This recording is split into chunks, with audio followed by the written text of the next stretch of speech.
What's up, competitors? If you're like me and committed to making 2019 your best year yet, learn exactly what you got to do with 2018 first.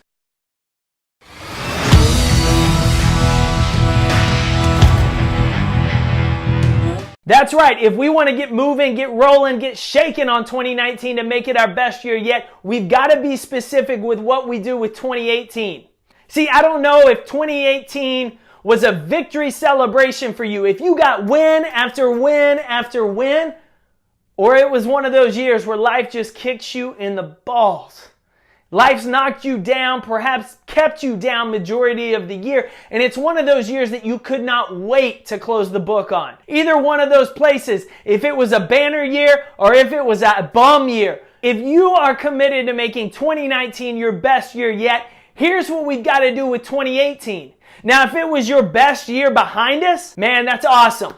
All you got to do is build on that to make 2019 even better. But if 2018 was like a lot of people I know and life just kicked you, if life kicked you in the gut, if life punched you in the face, if it knocked you down and you are just ready to be done with it, you're so glad it's a new year because you have a fresh start, then listen up. Because this is the advice you need, because this is what you have to do. See, a lot of times in our lives, failures and setbacks, they happen to all of us. But the problem is, a failure and a setback is an event. It is not a person. A failure and a setback is an event. It is not an identity. Your failures and your setbacks were things that happened. They are not you. It is not who you are. It is not what you're made of. It is something that happened to you. So you have to learn to understand that. See, the problem is most of us don't understand that. We take that past failure, we take that setback and we anchor it to our legs. We tie it to us and we drag it everywhere. And you know the problem when you have an anchor tied to your leg, you can't get very far. You sure can't get anywhere quickly. You're dragging this thing behind you and you constantly keep looking back. What's behind me? What's behind me? And pretty soon it gets to a point where that anchor is so heavy you can't go anywhere else. And you know, it works away with failures same way it does with victory. You know those people I'm talking about, right? Yeah, I did all that last year.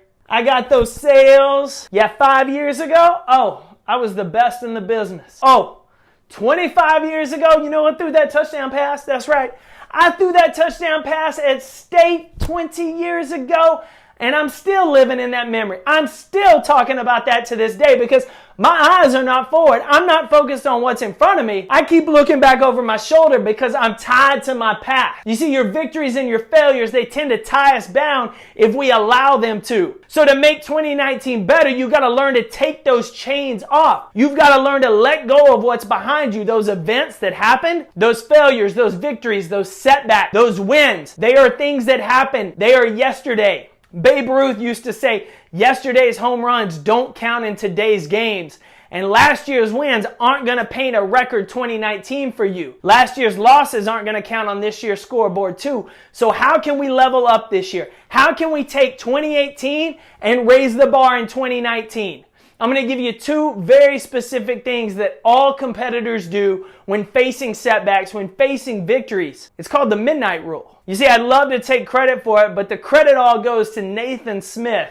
He's a pitcher in the Angels system, and he was a guest on the Compete Everyday podcast season 1. See, I'm fascinated by the game of baseball because in it, the best batters in the game fail 7 out of 10 times. That's right. The best hitters in the game fail to reach first base 7 out of 10 times. Average players, they're failing 8 out of 10 times or more. But players and great players continue to show up every day on the baseball diamond to play their hearts out, even though they know there's a good chance I'm not going to make it to first base today, or I'm only going to make it once, or there's a chance something's going to not go my way. And so I asked Nate, in a game where failure is so common on the individual level, how do you maintain positive? How are you able to go out there every day, play your heart out, and be focused? Nate told me about the midnight rule.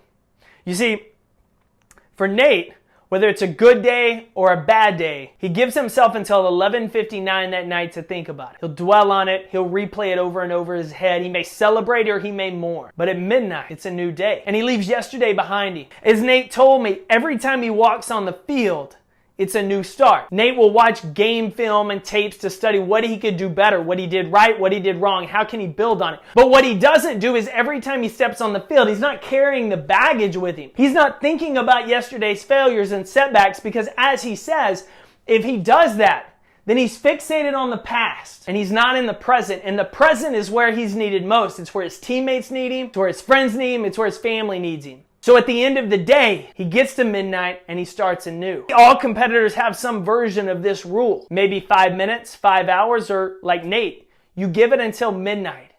And at midnight, you start a new day. Arguably the greatest quarterback of all time, Tom Brady, was once asked, "What's your favorite Super Bowl?" Brady's response, "The next one." You see, Brady's won the biggest game and he's lost the biggest game. But Brady knows he brings the lessons of each situation with him, but he's focused on what he controls, which is what he does next.